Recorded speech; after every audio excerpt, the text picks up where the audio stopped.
Hi friends, ఈరోజు Srinivasa Mangapuram cinema గురించి మాట్లాడుకుందాం. ఘట్టమనేని కుటుంబం నుంచి హీరోగా పరిచయమైన జయకృష్ణ మొదటి సినిమాతో ప్రేక్షకులను మెప్పించాడా? అసలు సినిమా ఎలా ఉందో తెలుసుకుందాం. కథ విషయానికి వస్తే, వాసుబాబు అనే యువకుడు మంగా అనే అమ్మాయిని ప్రేమిస్తాడు. ఇద్దరి ప్రేమ సాఫీగా సాగుతుండగా కొన్ని అనుకోని పరిస్థితులు, కుటుంబ విభేదాలు, శక్తివంతమైన వ్యక్తులతో వచ్చే గొడవలు వారి జీవితాన్ని పూర్తిగా మార్చేస్తాయి. ఆ తర్వాత తన ప్రేమను కాపాడుకోవడానికి హీరో ఎలాంటి నిర్ణయాలు తీసుకున్నాడు, ఎలాంటి సవాళ్లను ఎదుర్కొన్నాడు అనేదే మిగతా కథ.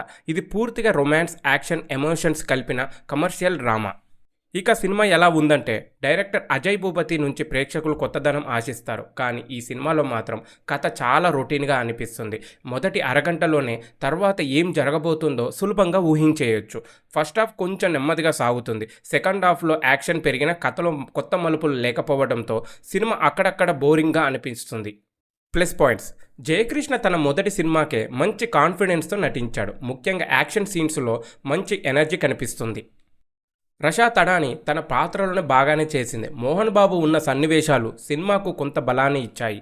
జీవి ప్రకాష్ ఇచ్చిన బ్యాక్గ్రౌండ్ మ్యూజిక్ కొన్ని సీన్స్ను బాగా ఎలివేట్ చేసింది. మైనస్ పాయింట్స్: ఈ సినిమాకు పెద్ద మైనస్ కథే.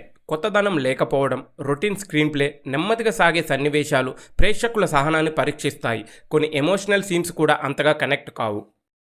చివరిగా మొత్తం మీద శ్రీనివాస మంగాపురం జయకృష్ణకు నటుడిగా మంచి ప్రారంభం. కానీ అతని నటనకు తగ్గట్టుగా బలమైన కథ, స్క్రీన్ ప్లే లేకపోవడం సినిమాకు పెద్ద మైనస్ అయింది. కొత్తదనం ఆశించకుండా ఒక సాధారణ కమర్షియల్ లవ్ యాక్షన్ డ్రామా చూడాలనుకుంటే ఒకసారి ట్రై చేయొచ్చు. కానీ డైరెక్టర్ అజయ్ భూపతి నుంచి RX-100 లేదా మంగళవారం స్థాయి మ్యాజిక్ ఆశిస్తే మాత్రం కొంచెం నిరాశ చెందే అవకాశం ఉంది. నా రేటింగ్ 2.5. మీకు ఈ వీడియో నచ్చినట్లయితే ఒక లైక్ చేయండి. ఇలాంటి మరిన్ని మూవీ రివ్యూస్ కోసం మరియు OTT అప్డేట్స్ కోసం మన ఛానల్ని సబ్స్క్రైబ్ చేసుకోండి. మళ్ళీ మరో మంచి మూవీతో కలుద్దాం.